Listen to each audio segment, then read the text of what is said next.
Welcome to another session from All About ECE. In this session, we are going to see about the pattern called. In this way, I want to print. It means I want to print like a C structure. It is looking like a C, right? So in this way, I want to print. So for that, we need to write the code. Okay. So in till now, we have been discussing so many things like while loop, for loop, and the. In previous lecture also we discussed one pattern regarding the how to form a square structure, right?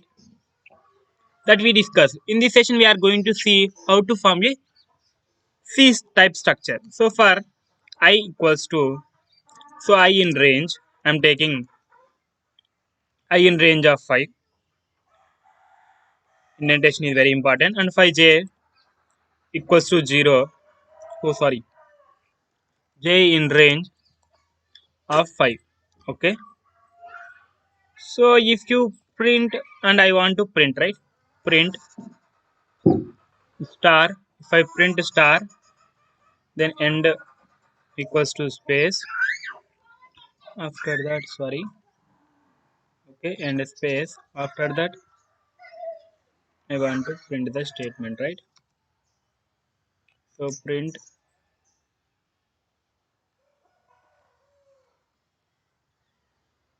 the new line. So when I run this code, most probably I may not, I will get error because of this indentation. Very important, right? So when I run this code, I'm not getting what happening over there. Okay, I'll give one tab space. Okay. When I run this one, I'll get the previous thing, right? So, but I don't want to print such a case such that. Correct, right? I don't want to print these structures like this one. Correct, right? So I want to print this is out of my for loop. Okay.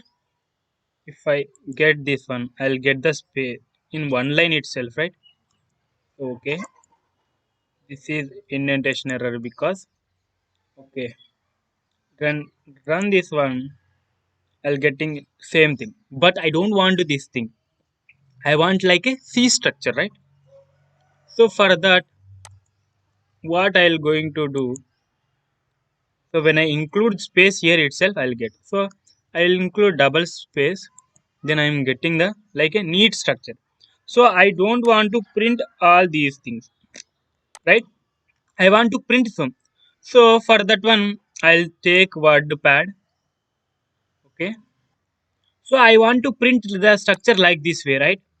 So what if I take, okay, if I take this one, this is my I value, and concretely on the opposite side, this is my j value. If my I value equals to 0, so whenever you want to print something, you need to make that as a conditions, right? So when you make that when conditions, then only it will print. So if my I value equals to 0, then automatically will give this one. In similar case, if my j value is equals to 0, I want to print this all these things, right? So let's go and try this one. So if I'll put all these things in condition, if my I equals to 0, or sorry, if my I equals to 0, or my j equals to 0, condition is applies. If it is satisfied, we'll run this one. Let's see here. So if I is equals to 0, I am getting row. If j is equals to 0, I am getting column.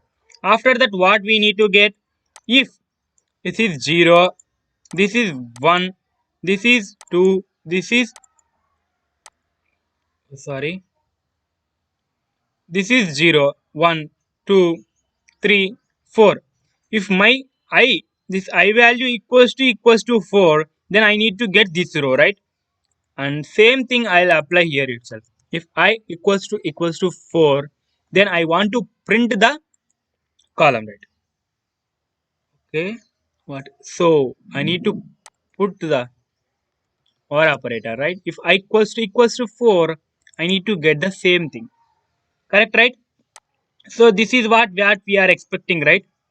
So if my I equals to 0, I'll get this one. J equals to 0, I'll get this one. And if I equals to 4, I'll get. So I'll giving one assignment such that you need to print in this way. It means entire square box you need to print. For that, what you should be the code for that one. If you are getting that one, please mention in the comment box. If you are not getting, I'll try to do. If you are not getting, please mention in the comment box. I'll try to do the video in later videos. So I hope you enjoyed this tutorial very best as of my knowledge. And if you like the video, please hit the bell icon that makes me motivate to do more videos like this way. And if you are not subscribed till now our channel, please subscribe our channel and hit the bell icon to get the latest notification from All About Easy. Thank you for watching.